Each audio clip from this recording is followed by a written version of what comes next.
Tuck here. If you're not early, you're late. So, anyway, so we're going to be talking and doing our first installment of the Homeless Entrepreneur Program. This is going to be a live Q&A for those of you that really want to, delve into this and get a deeper understanding. So, what is the purpose of this doing it versus a live stream versus just doing actual content? One of the things that I've noticed when it comes to content, people want things that are, they want things that are controversial. They want things that are emotional. They want to hear complaints. The videos that I have that do well, like are, like 3 best places to be homeless, or, reason why I don't like shelters, things like that. Those are, and it seems like a lot of the negative stuff is really where my videos, take traction. But if I try and talk about positive things, if I try and talk about solutions, those videos don't get very much traction. And I know there's a lot of people that watch my live streams, and so I'm hoping to be able to make this change and get the traction necessary, because you being homeless is being homeless, but how do you get off the streets? What are your options? What is it that you can do? Some people, they want to go find a job, and for those people, I say good for you. I hope it works out. But there are also those other people out there that are like, I would rather work for me, because not only do I know I make the most money, but I'd rather have control over my schedule. And, I have enough confidence in myself. I mean, I'm already down in the dumps. This is, hey, just a guest. It's already to a point where, if I've lost everything, I might as well turn over a whole new leaf and, do something that I've always wanted to do. Because there's a lot of people that want to become entrepreneurs, that have always wanted to start a business. Now, it's not for everyone as much as I think it should be, or as much as I would like it to be. Being a homeless entrepreneur is not not only is it not easy, but it's not popular, and not everybody is cut out for it. So we're going to get into talking about, just getting started. Okay, because before you even start a business, you got to figure out what kind of business do you want to run? What kind of how do you want to make your money? How are you going to monetize it? How are you going to turn it into a business? How is it going to be lucrative? There are many things that I've thought that have come across as ideas that, if I look at it long term and I sit back and I ponder and see kind of the direction, do my research, because you should do some sort of industry research on whatever it is that you want to do. Even if you've been in the industry, understanding it from a market share point of view is something that's going to be important to you. Okay, and so just so you know, guys, I am opening up the floor to answer any questions that you guys may have. We're gonna sit back and we're gonna, we're gonna smoke and joke and have a good time, and we're gonna open up the floor. But I do want to be able to talk about this subject on the Tuesday live streams. Okay. So, let's talk about my personal journey, because part of what I'm going to be doing is documenting my personal journey, kind of tell you guys what I'm going to do, how I'm going to do it. Now, I have 2 different options. Option 1 is I can create a digital business that is, strictly through newsletters. Okay, so how do you create a business, with newsletters? Well, first of all, you got to know how to market. You got to know how to do search engine optimization. Then not only that way you can get people to your website, and then convert people to subscribers to your newsletter.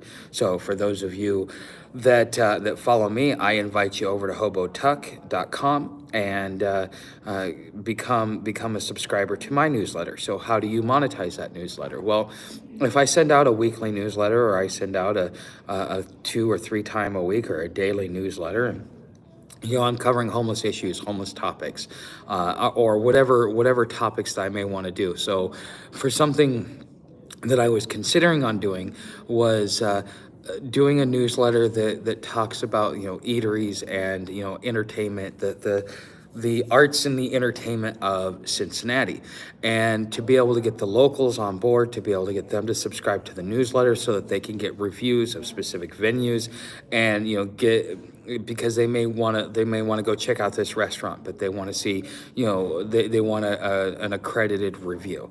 Okay, and so again, you have to worry about building a reputation, and so you're going to want to sit back and you're going to want to formulate some sort of business plan. Not only what is your mission, why are you doing this, what is it that you're doing this? Not for the money. The money is a byproduct. What is it that's driving you and motivating you to do this? So, for example, when I was doing the um, when I was deciding to start this channel, I understood that there was the great dispossession coming. 2 years ago, people thought I was crazy. They thought I was nuts. Now look at what's going on, and people think I'm less crazy and I'm less nuts. Okay, but my whole goal was to be able to educate people that would be part of the great dispossession, so that they would have the tools and the knowledge necessary to be able to navigate homelessness, SHTF, or any of those other scenarios that people might be preparing for. Okay, because being out here is much different than being inside, and you cannot understand what it's like to be out here unless you've been out here. There are things that go on that I really just it's either I can't talk about, I don't talk about, or I don't think to talk about. Okay, because there's just a lot of nuances that go on every day that it's normal, it's par for the course, you don't even think about it. But when you're a housed individual, these are things that you take for granted. For example, the use of a bathroom, or finding water, or finding food, or finding ways to make money while you're in between jobs or in between gigs or whatever it may be. Okay, and so you have to have some sort of mission statement of what change, what effect do you want to make. So if I was doing a newsletter about reviews, I would want to, the whole goal would be to ensure the survivability of the hospitality industry through proper marketing and advertising to the locals, so that it keeps bringing in the local money. So as the economy goes down, there's still going to be restaurants out there that want to that are competitive, that can keep themselves going, and those are the people that I want to be able to do reviews for, to be able to offer. Okay, since you watched this video, there's a coupon code down in the bottom for 10% off your next meal. It's only good until this date. You can only use it once, whatever. Okay, or you have to complete this, and you get so on and so forth. So what this will do is help or assist these restaurants and entertainment industries. It will assist them in their ability to be able to bring in, hey Rugsy, to be able to bring in new clientele, to be able to keep fresh clientele in, so that they can keep their business open, so that they can keep serving customers. Because sometimes people, especially as the money gets tight, people are going to go eat less and less, so they want to make sure that they're going to good quality establishments. And if they're getting a newsletter that is very reputable, that gives them good quality reviews about good quality establishments to go out to, some for if you're on a budget, some that are random holes in the wall, and some that are, for if you want to go have an expensive date night or go have your once a month date night. Okay, there is a fit for everybody, but without having a newsletter that reaches the local clientele, so that it helps do word of mouth advertising by using the prestige of the newsletter, because again, you're building a reputation. Okay, so this is when you're first building and thinking about a business, the first thing that you're going to really want to do is figure out what your mission statement. So the Rushman says, how would you think a homeless person would appeal to subscribers? What do you mean? I'm not, when there's a streaming crisis in itself, when everyone a professional YouTube streamer, then no one is. I disagree, because there's only 10% of all YouTubers are actually monetized. Okay, so I'm in the top 10%, and I've only got 2,500 subscribers. Okay, so to say that everybody's a YouTuber. Yes, lots of people try and do YouTube. Not a lot of them monetize it because they're not good at the content creation. They don't understand SEO. They may be really good at certain aspects, but that's also where it comes in for the support. You're going to need to go to places like Fiverr and Upwork and and other platforms, and whether you're trying to get royalty free content or you're trying to buy licensed content. As a content creator, if I can free myself up and give myself a little bit more time to do the research by paying somebody to do my editing, by paying somebody to do my thumbnail, by paying somebody to do my copy, to pay somebody to do my SEO, those are support roles. So not everybody's going to be a YouTuber. I think that is that's a fool's cry if you think that everybody's going to be a YouTuber. That would be like saying, well, because they offer you to be a doctor, everybody can be a doctor. But not everybody can be a doctor. It takes a certain kind of person to become a doctor. It takes dedication, perseverance, charisma. You have to be knowledgeable about a topic. You have to be able to you have to be able to you have to be willing to learn and grow with your audience. You have to learn how to connect with your audience and things like that. There's so much more that goes into creating a YouTube channel. Yes, they say, point, click, record, but that's just to get you started because so many people hesitate because they think that they've got to get 1,000 subscribers and 1 million views on their first video. And if you look at the videos I released today, my second video got 146 views. Okay, that was really good for me. And about 50 of those views have come in the last 6 months. Okay, so I got less than 100 views on my second video. Okay, now I'm getting a couple thousand, almost 3,000 views on some of my videos. I'm getting 1,000 videos, I'm getting 1,000 views pretty frequently and things like that. So, it took time, it took perseverance, it took dedication.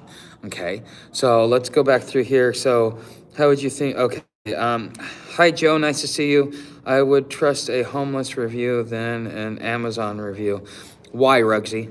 So I'm less than 20 hours from monetize. Congratulations, Joe. So everybody should go check out Joe's channel to help him get that last 20 hours. It maybe takes a couple hundred views. So those of you that want to help Joe out, he could after the live stream, you can go ahead and you can do that. So I'm 100,000. Okay, All American. Hey, what's up, All American Preffer? I'm too ugly for video. Well, I'm too ugly to prostitute. So, you could also do faceless videos. And the thing is just because you're too, you don't want to be in front of a camera. Most people don't want to be in front of a camera. When I try and get people to get to do an interview, most of them, they freeze up, they get nervous, they get giggly, when you go to put them in front of a camera. And so those people are, they're going to be better in the background. I don't know if any of you guys watch Gary V or Gary Vaynerchuk. He is one of the foremost digital marketers. He is ahead of the curve. He basically is the curve, okay? And he he says that what is it that not everybody's a number one. Sometimes you're better as a number two or a number three. And if you have certain things that you don't want to do, then you're okay being a number two or being a number three. Hey, maybe you're writing the copy, but because you're writing that copy, you are participating in the success of that channel, and so that is something that you can be proud of. Now, does that mean that you did it yourself? No, because you just don't have the personality type or the skills necessary to be able to get in front of a camera. Okay, but does that make the support roles, does that make them any less vital? No, they are critical, they are essential. When I get to a point where I'm making about $1,000 a month, I know that I'm probably going to be paying somebody to assist me to get some of my older videos to start getting traction to go in there. And I'm already doing it right now. I'm rewriting a lot of the descriptions and keywording them and doing my SEO with all the things that I've learned. And I'm trying to re-release them, but it's not working, so I'm having to send them out through the community tab. And now I don't want to spam you guys, but every day I may put one or two of them of my older videos that I've redone that I think are good. I may go and unlist some of my videos that just really weren't that good, and that way I have I keep improving the overall quality of my channel. The more I improve the quality of channel and the quality of content, the bigger I grow. And when I stop growing in the quality of my content, then things change. Look at the videos I put out today. How what Because I looked at it, I asked myself, how much have I changed? Well, I've lost a lot of weight. That's the first thing. Two, I'm doing almost as good without all of the tools, because when I was doing that, I had Adobe. I had the Adobe Creative Suite. I was paying $60 a month to use Premiere Pro and all the editing, plus another $50 a month for the Adobe stock. Okay, no, it's $30 a month for Adobe stock. So I was paying about $100 a month for my subscription. Okay, that on top of being able to have a proper environment, it was much quieter than what it is here. I had a headset that had noise canceling microphone. I was reading a script off of a teleprompter, and I had all that stuff, and that's why I was able to be fluid. But I'm not fluid. I'm more fluid now off the cusp than I am when I try and do something that's more structured. Okay, so hello, hey, what's American Prepper? Okay, I've been watching the Diddy situation. I speculated on a video what happens to him in prison. Um, is he getting caught up in an Epstein type thing? Let me know. So I do videos faceless, others and listen. You know what though, Joe, your videos being faceless are perfectly fine. I really like them because it's something I can turn on in the background while I'm doing my work, and to be able to listen and get a chuckle. Because I mean, I'm sitting here smoking my filter tube of doom, and in today's episode of Eat My Shorts. I mean, I look forward to that intro every day because it makes me giggle, because it's like it throws me back. I'm thinking of Bart Simpson every time you say that. So because the reviews are honest and they use gear daily, not just for one trip. Okay, that makes sense. Or would you rather me just clip good parts on your live stream for you? Um, I don't. Well, let's see. Hold on, Tom Rush. Okay, let's see here. Then no one is. Okay. I don't know. I don't know what you mean by that, Rush man. So, okay. You need some forward-facing sonar, my guy. Okay. Hey, I want to see you hop another train. I probably won't be hopping a train for a while. If I do, it may end up being towards, like October, me heading south. Okay, so just an update on the benefits situation. So as you guys know, I'm going through the whole process of getting benefits so that I can get housed and get sponsored to get into housing. And I had to get verified that I was homeless. It's part of their process. Well, I've been waiting for him, and apparently I was supposed to call them when they told me they were going to be the ones calling me. Well, I ended up running into one of the ladies outside, and she ended up doing the interview. So I'm in the system. She said it'll take a couple of months to a year, and I will get housed. I mean, at least I have some sort of date. I'm hoping to get housed before October, actually before November. But we'll see. I mean, I've got what, like 7 months. I should be housed by that point in time. I'm hoping. Okay, so we'll see. So okay, hey, I want to see you hop another train. So yeah, I just as far as hopping a train, if I do it, it'll be to get out of here for the winter and come back and do another try. But I may also go. Well, I'm still working on West Virginia. That's something I got to sit back and talk with the guy, and him and I have got to come up with some sort of plan. But I've been so damn busy. I mean, I don't really have time to think. Because it's from the time I get up, it's take care of Sam, get Sam fed, take her to the dog park, let her run around for a while, start working on content, be there for my premieres, start rewriting my stuff, start getting my SEO done on my website, creating articles and all this other stuff. I haven't had a time to really reach out to him. I mean, we've been texting, but that's been about it. Okay. Tuck, I literally make shit up as I go. Well, it sounds true to me. So, YouTuber offers a clip feature. I think it saves if you saves it for you during a live stream for you to use yourself that fans find interesting. Huh? I did not know that. I mean, I'm learning something new every time. Yeah, I mean that would be cool if fans want certain clips. But so getting back to the business. Hey, what's up, Outdoors? Nice to see you. So hold on. I love my Coke. I got cherry Coke. Okay. I love my cherry Coke. Coke, I like better than Pepsi. Pepsi's too sweet for me. I grew up on Pepsi. Now Pepsi's too sweet. Once you get one taste, it's kind of hard to get the other.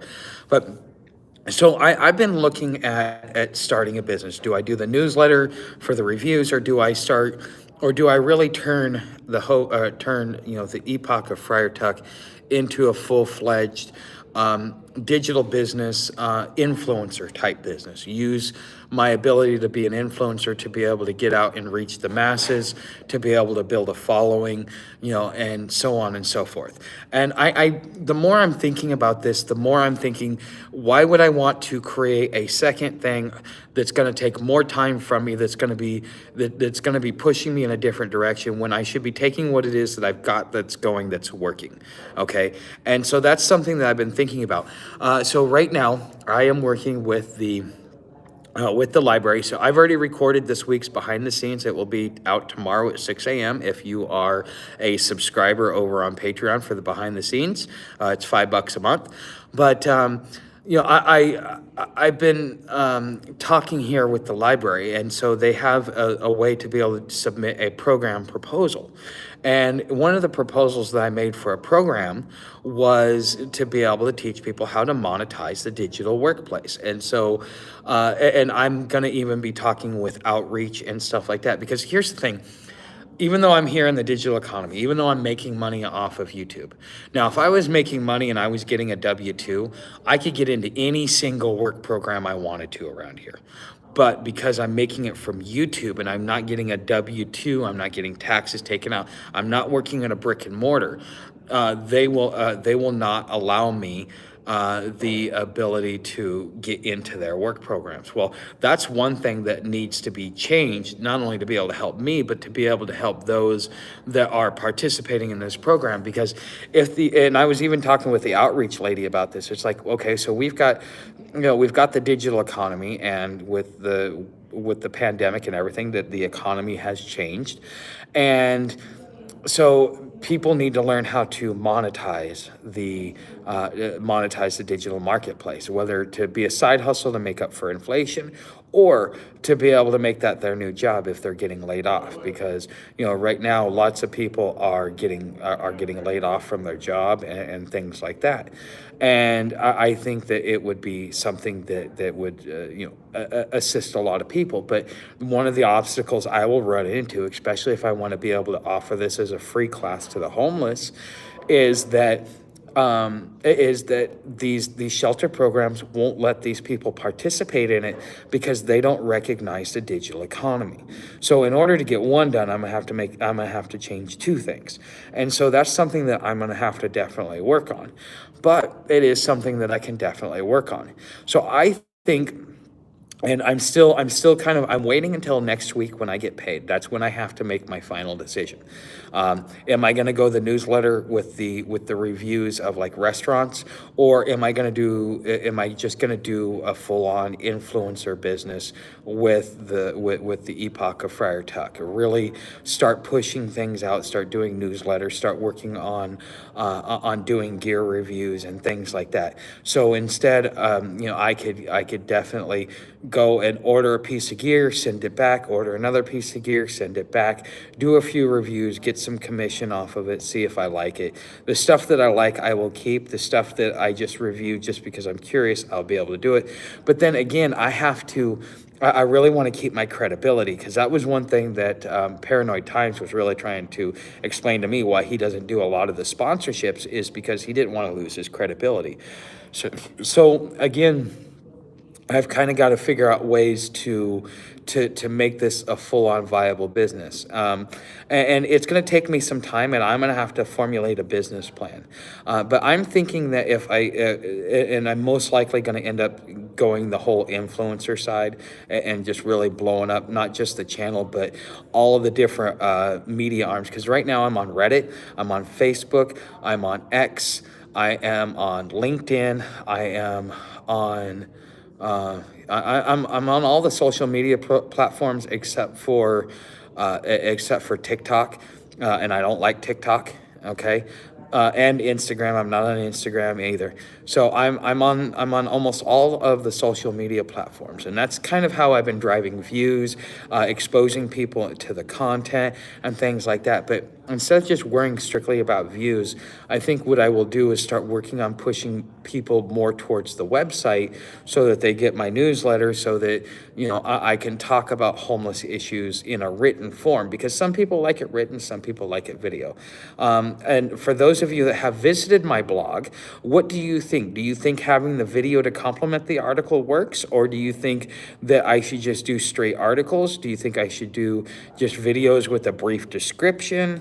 Like, for those of you that are reading the blog, what is it that attracts you to the blog? Because I'm taking these videos and I'm writing a full-fledged article about them. Okay, and then I'm using the video to complement it. Plus, it helps with SEO, because when you have a video to explain your article, it moves it up and puts it in a special place within Google search. And I still got to go get registered with Yahoo and Bing and DuckDuckGo and Apple with my website. I haven't even done that yet.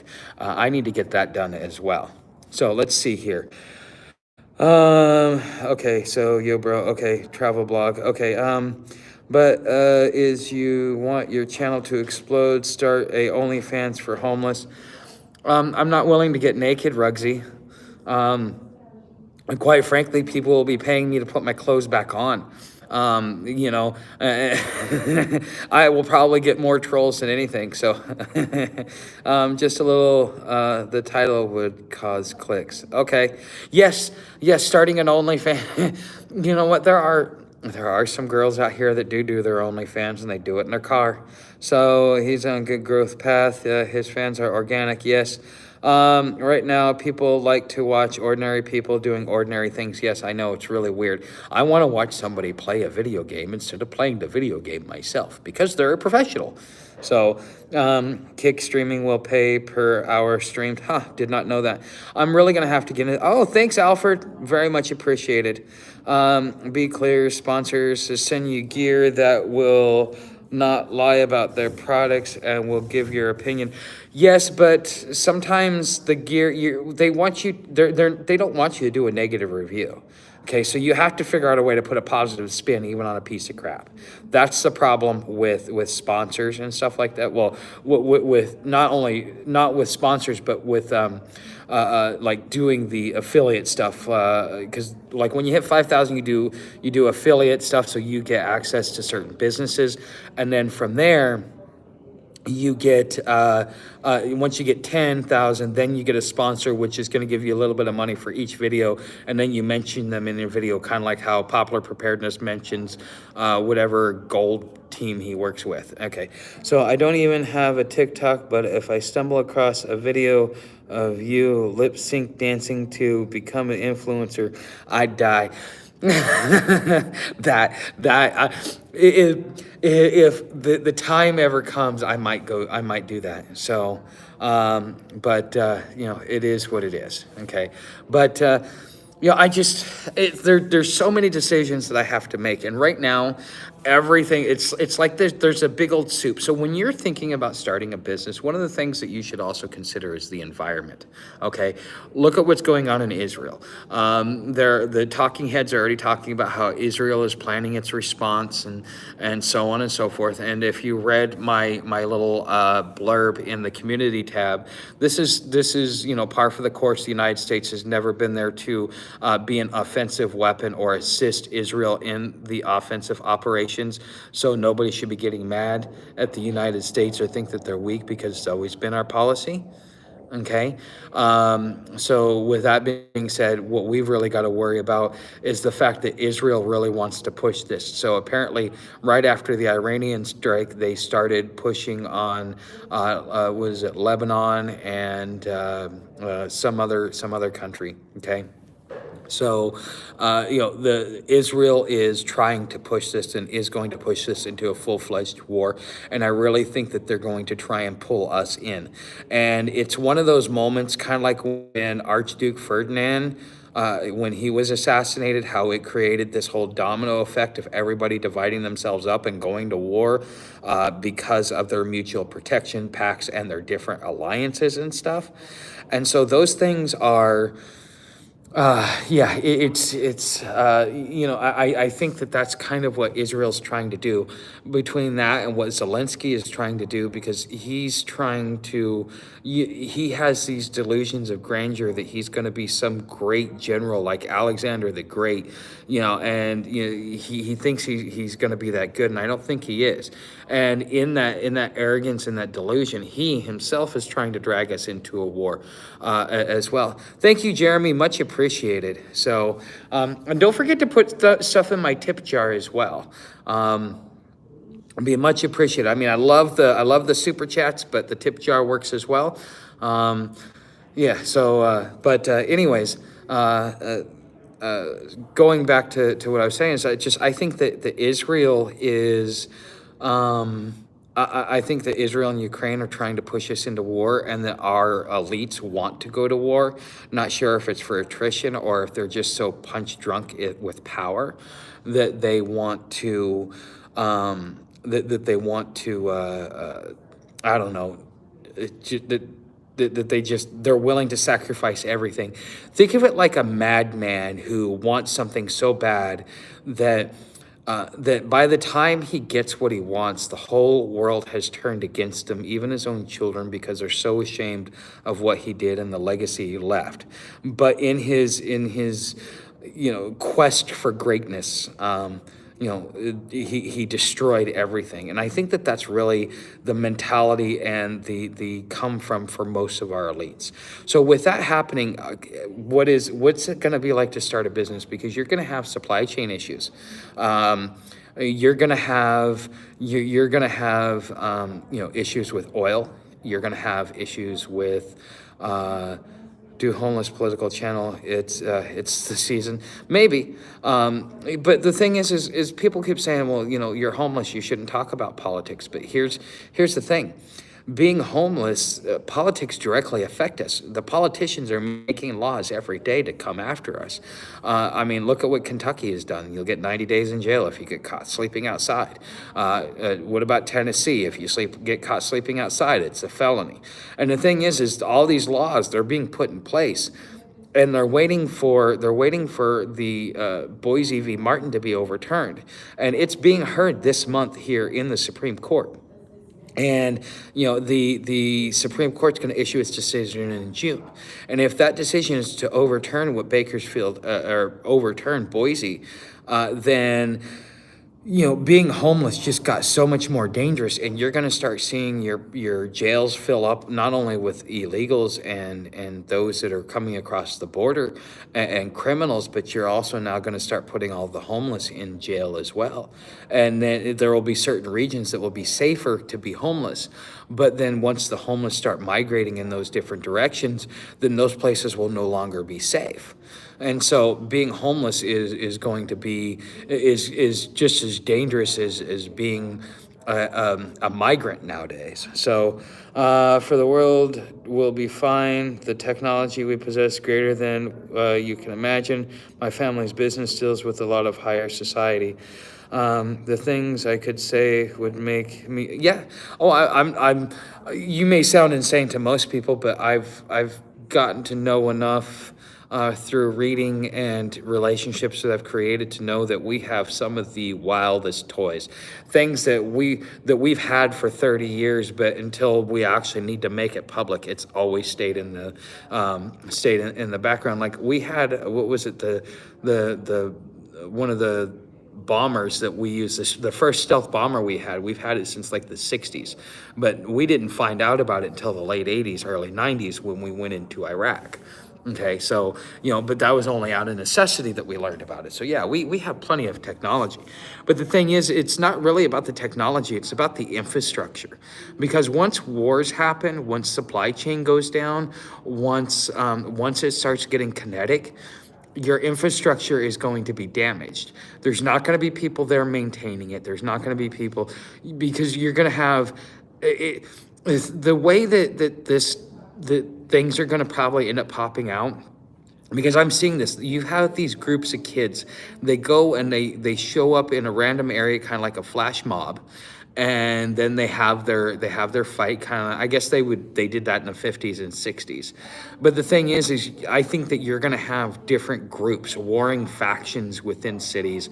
It's going to be little spurts here and there where people meet at a park and they have their brawl. And it may escalate into something more, but you've also, going to have to deal with the gangs trying to take over, because as soon as they see the police force go back, they're going to try and take over. So if you're wanting to start a business, what business can you start? What can you do? You know, what is it that you can do to survive, have some sort of reasonable living, and be good? So, okay, Iran doesn't want us to leave the oil. They have been threatening war for some time, but our contingent is unable to change things. The higher ups don't want anything to be fixed. Of course not. It's a status quo. Because nothing's getting fixed is why they're able to retain their power to begin with. Why would you want to rock the boat? If you make any positive change, then that could affect their power and their influence. Because a lot of these people, whether they realize it or not, the way they're going about it is harmful and malicious to the general public, but beneficial for them. Okay, my hair is thick because I come from a redhead family, so you must be 50% Neanderthal. No, I'm actually 50% Irish, 25% Scottish, 25% French.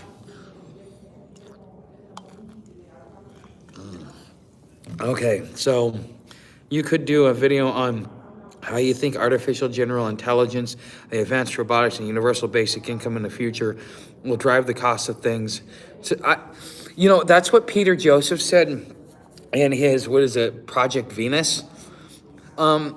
That's great in theory, but if I can still charge you the same while making more money and paying less overhead, why would I ever want to drive down the cost? I'll figure out excuses just to tell you, oh, well, I got this and I got this and I got that, even all the while, I'm lining my own pocket. So I don't really think technology drives the price of things down as far as price of production, but a lot of that does not get passed to the end consumer, because because now what you have is you have middlemen businesses that come in between to make a piece of that profit, but it still gets sold the same. So instead of having 3 businesses in between and everybody makes like $2, now you have 15 businesses in between and everybody makes $2, because the price of production has gone down, but now you have all these intermediaries. And so it'll make it very hard for anything to come down. If you really want to fix homelessness, and this is just my own opinion based upon what I'm reading, what I'm observing, is that you've got to, first of all, you've got to fix the housing market. Okay, there's plenty of houses for everybody. We have to figure out how to have housing as a human right, but still have it integrated into our social fabric. Okay. We're not Europeans. We're Americans. We see the world different. We act different. We a lot of our foreign allies, think that we're a little backwards, and we think they're a little backwards. Okay, but you really do need to take investment out of the equation when it comes to. When it comes to housing. And I think that you need to take the ability to profit away from individuals on things that are critical. So such as food, water, air, housing, the basics that you need to be able to be a productive citizen. You cannot be a productive citizen in the modern economy without a laptop, internet, and a house. Okay. And if you need those basic things to go out and be productive, then those things need to be offered to you at cost, not at a profit. Okay. Now that'll take a lot of places. It'll take a lot of people out of the market. So what? But if your house is worth, your house should still be worth $15,000 to $20,000. Okay, but because you have investors and then you have people that are flipping houses, and then what that does is that oversaturates the currency market, and so now you have this inflation because you have all of these loans that are being made that is inflating the currency. Okay, because people are buying houses and flipping houses and selling houses and buying more houses, and they're taking them out on loans, and so they have multiple loans throughout their lifetime. Okay, that is really what's affecting the housing market. We have to come to some sort of understanding about how to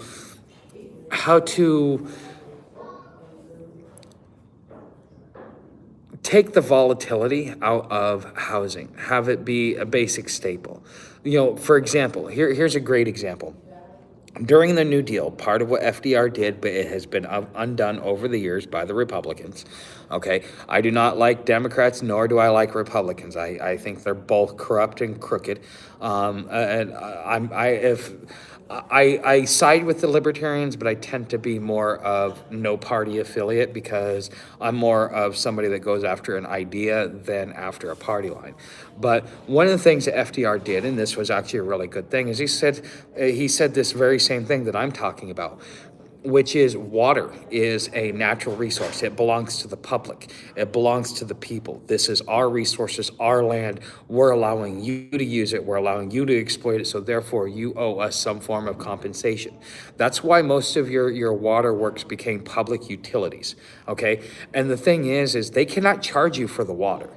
They can charge you for the maintenance of the pipes. They can charge you for the chemicals that they have to use to be able to clean the water. But they cannot charge you for the water itself because it's a natural resource and it belongs to the public. Okay. Well, the same thing goes with everything. The whole reason why we had tariffs to begin with is to protect the resources and the local economy. Because you got somebody like China who comes in here and does a steel dump, well, then that hurts our local economy, but they don't have any tariffs to be able to even the playing field. So therefore, what we do is we go over to China because we can produce it cheaper over in China instead of keeping the jobs here in America. The purpose of tariffs is to be able to protect the local economy because the government is responsible for managing the resources of society, okay, and protecting them from being exploited by outside forces, whether it be business or foreign countries.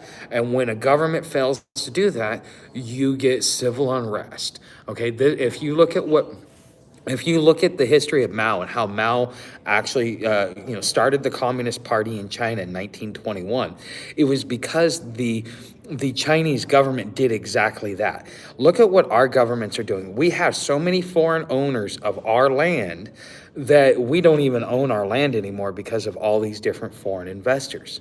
Well, in the same way that the National Railroad was sold to the Germans, and then the Americans had certain, prestigious pieces of land that was there for the benefit of the citizens, that was their whole wealth, was traded and sold away to foreign interests. That is, and then, with everything that was going upside down, that is why Mao started the Communist Party in China and started pushing communism. That is that is kind of like the catalyst that pushed everything down the road. So, in the same way, government is responsible for protecting resources from exploitation, not only from companies, but from foreign interests as well, because it all belongs to us. That's even so like Virginia, it's a commonwealth. That's what a commonwealth is. Okay, is that it's all owned by the people, and so the government is there to protect the resources. Okay, so this is just my opinion on that. Let me go back and see what. Okay, so yeah, I'll show you where she is. As you see, There she is. She got to go run and play. She got her butt whooped once or twice today by a dog. Had to get in between them. So okay. Let's see. Tax of companies' profits will need to be higher to make the universal basic income be higher to account. Actually, Jeremy, if you really want to get to the technicalities of universal basic income, let's talk technical and truth. Okay, and there's enough literature out there to prove this to be true. I recommend reading a book called Fruit from a Poisonous Tree. In chapter 2, they will talk about a little bit of what I'm talking about right now. But when you were born, when you came into existence, the federal government, because you are a U.S. citizen, you became property of the United States, not of this. This is why I talk about like the 5 lies and stuff like that. So if you've watched that video, you should understand what I'm saying. If you haven't watched that video, you're probably gonna have to go back and listen to it so that you understand what I'm about to say. Okay, but as property of the U.S. government, of the United States, which is the District of Columbia, they are not allowed to have citizens. They are allowed to have assets. They are allowed to have property. So what do? They take you and they sell you out on the international market. There are people that have said that the Universal Postal Union puts $1 million in your Social Security account. Some people say that the Queen of England does it. Nobody really knows what happens, but what we do know is that your certificate is sold out on the international market as collateral. And so this is how the federal government gets funding. So each person, based upon your genetics, based upon your family history and certain other things, because just like in insurance, they can tell you how much money you're going to make, what job you're going to have, and everything that you're going to do in your life, because they've compiled so many statistics that they can actually predict who and what you're going to be, just based upon your last name, your zip code, and your family history. Okay. And so with that being said, they're going to get anywhere from, let's say, $700,000 to $1.2 million for you, okay, out on the international market. So that gets sold out as a bond. And that's the money that the government uses to be able to take care of you. That's where your food stamps come from, your roads, all the other stuff, okay? Now, they kind of do it in the sense of an illusion, but this is just kind of what ends up happening. I'll ask you to go do your own research. It's been quite a few years since I could, parrot this word for word, but, I'm doing the best I can to be able to recall. Okay. So, with universal basic income, it's all a ledger. Them bringing these migrants over, all it's doing is adding to our asset base, because the whole world is set up in this way. This is how everybody is done in the Western world, is that your birth certificates are sold out on the international market. It's an asset. The government collateralizes and monetizes you from birth to be able to get all the money that they technically need for your lifetime. So if we're going to use the universal basic income, it's all actually coming from that ledger. Now, in order to be able to keep the illusion going, to be able to have the control and the power and all this other stuff, they make you think that you actually have to qualify for a loan. They make you think that you need all this stuff, that you have to do all this stuff. Because if they don't, then their power and control goes away, because you understand that you are the money. And so that house, you're entitled to that house because, that was part of the money that they got for selling you out in the international market. And it's their, and now you have to go out and you have to be productive, and so on and so forth. Kind of follow the bouncing ball on this. But this is part of the Freeman theology, Freeman ideology, and a lot of the stuff that I learned over the years. Okay, so if we're going to do universal basic income, the money's already there. You don't need to tax anybody. Taxes is just an illusion to begin with. Again, read Fruit from a Poisonous Tree. It gets left in an open-ended account for 365 days. On a 366th day, whatever's left there is determined as abandoned funds and goes to a private company called the Internal Revenue Service to do what they want. Remember, and what was that, 2009, 2010 that the IRS was having lavish parties. That's why they could have lavish parties. They weren't using. You could say they were using taxpayer dollars, but they were just using the money that they scraped from you, through an implied tax or through some sort of tax. Okay, so anyways, I don't want to get too much into this because I'm trying to filter my words and make sure that I use the correct words, because this topic is something that you have to be precise on when you talk. Okay, so universal basic income is already able to be done if you really want to be honest with yourselves. I live in an 8 by 10 shed. Yes, I know this. Okay, two feathers of the same shitbird. Yeah, pretty much. It was $150 a month for 2 years, and now it's paid off. Well, that's a hell of a deal, man. I wish. So was that 150 bucks a month for the property and the shed, or was it just for the shed? Because I mean, what is that, like 18? That's $3,600. So thanks. I'll look into the book. Yeah, definitely, Jeremy.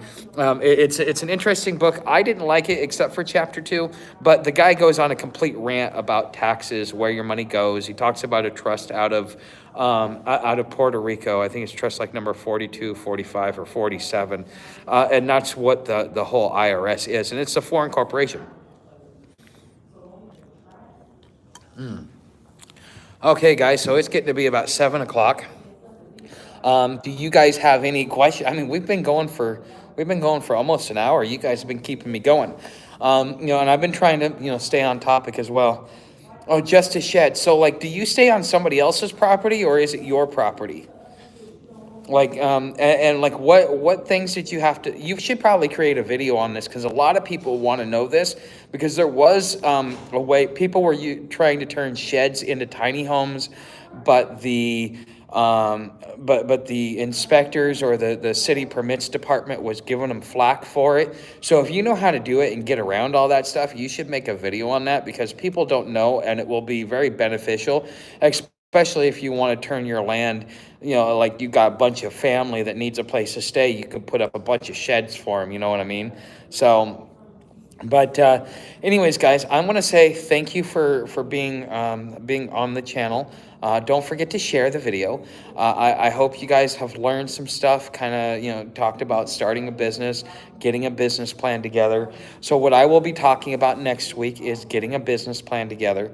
Now that I have, once I make the decision on, okay, I'm either going to do the hospitality newsletter, or I'm going to do the or do the Epoch of Friar Tuck newsletter, which again, I said I'm most likely going to go with the Epoch of Friar Tuck newsletter, and I'm just going to work on marketing and advertising. But the thing is I'm going to start creating some courses, and they're not going to be very expensive courses. Like, I'm going to do an introduction to digital literacy and digital entrepreneurship. And I'm probably going to charge like 20 bucks. It's going to be like 6 videos, and it's going to be a go at your own pace. They're going to give you tasks, going to give you homework, and I'm going to even be looking at getting, some sort of attachments and lesson plans to go along with it. Now, I will tell you that what will happen over time is that it will start out at 20, and it will probably go up to about 50 bucks over probably maybe a period of 3 years.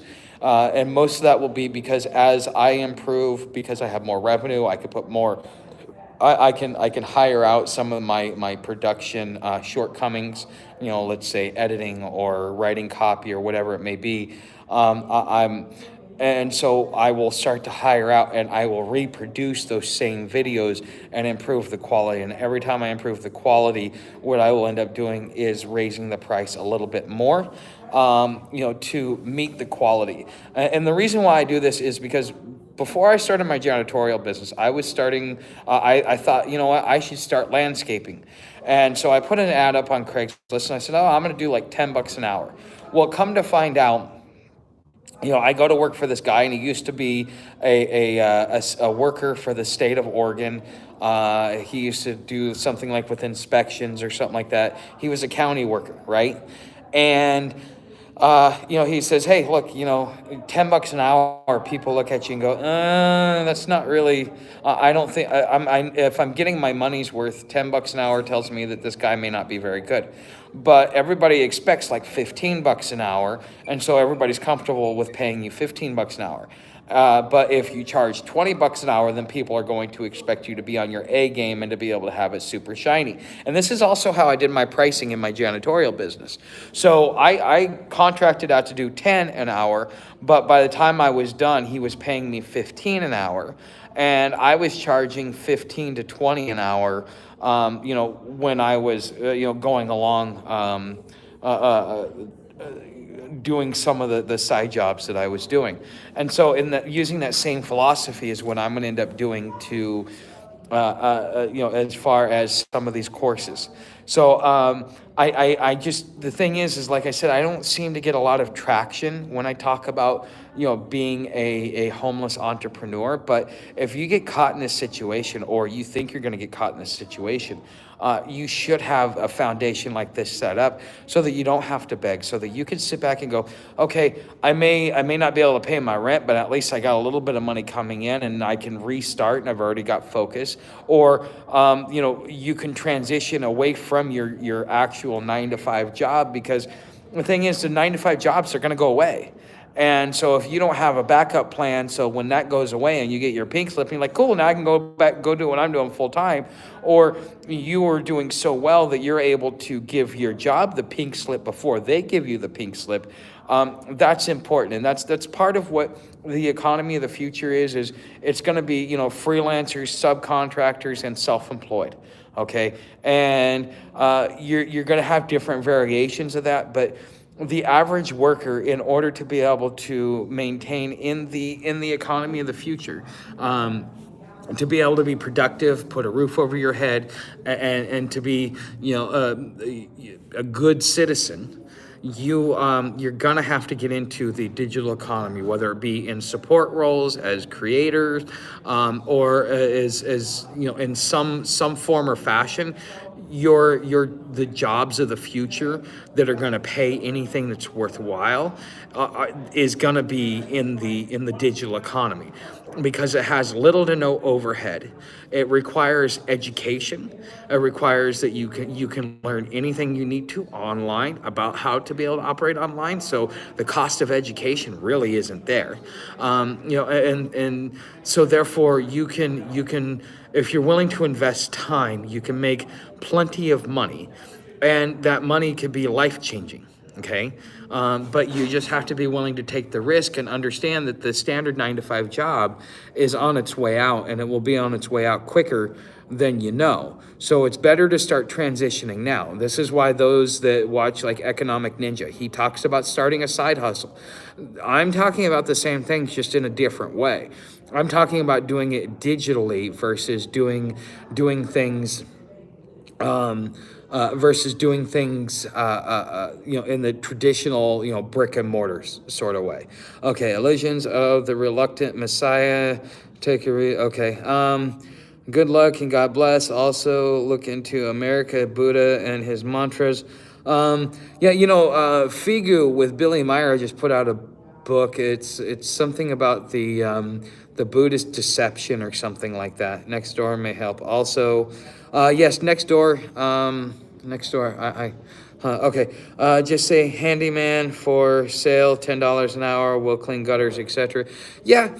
I mean, if you want to go do actual physical labor, but a lot of these people, they're expecting you to bring the tools with you, and when you show up on a bus and not a car, it really diminishes the value that they see in you. Because I had to walk to house cleaning appointments for a couple of months while I was in between cars, and yeah, it destroyed my vacuum cleaner because of the, it was, and when you show up, people are like, oh, I was like, yeah, no, I'm good. I'm waiting on a replacement car, and just move forward from that. But it is what it is. All right, guys. So we've been doing this for about an hour. I need to get Sam to a bed and get her laid down. and all that other stuff. If any of you guys want to help me out, I could definitely use probably about 10 or 20 bucks in my tip jar so that I can get some rolling papers and a pack of smokes. I wasn't able to do the transaction that I was expecting to that would have given me the cash that I needed. But yeah, but if any of you guys want to help me out in the tip jar, 10, 15, 20 bucks would help me out to get a pack of cigarettes, some rolling papers. If there's anything left over, a little bit of weed. So if you guys want to help me out that way, you can. I'm going to say thank you for watching. Thank you for showing up. I will see you guys Saturday. Now, Saturday, I'm going to make another try for to do the live stream on Patreon, because I have 11 people over there that are paid. I said I would try it after 10. We tried it once, it didn't go well. I am going to we'll try it, and I will keep trying it until it becomes successful and we figure out what's going on. But we are going to do the Saturday, it's going to be Patreon, and even for non-Patreon users, we are going to try and get that going over there. And I may keep it open for non-Patreon users, for free members that aren't paid. Moving forward, but we'll see what the turnout is. I really want to be able to have my main thing is I want to be able to have the turnout, and if I keep getting good turnout and so on and so forth, then I will keep it open and keep it as low price or free as possible. But I do want to be able to kind of start working my way and kind of pushing you guys a little bit off of Patreon, or excuse me, off of YouTube, because one, YouTube isn't going to be around forever, and two, YouTube has its issues, and I want to be able to be free in the things that I do and not truly have to worry about it. So thank you, America Prepper, much appreciated. All right, guys, I will see you in the next video. Don't forget to share, like, leave me a comment. Everything else is down in the description.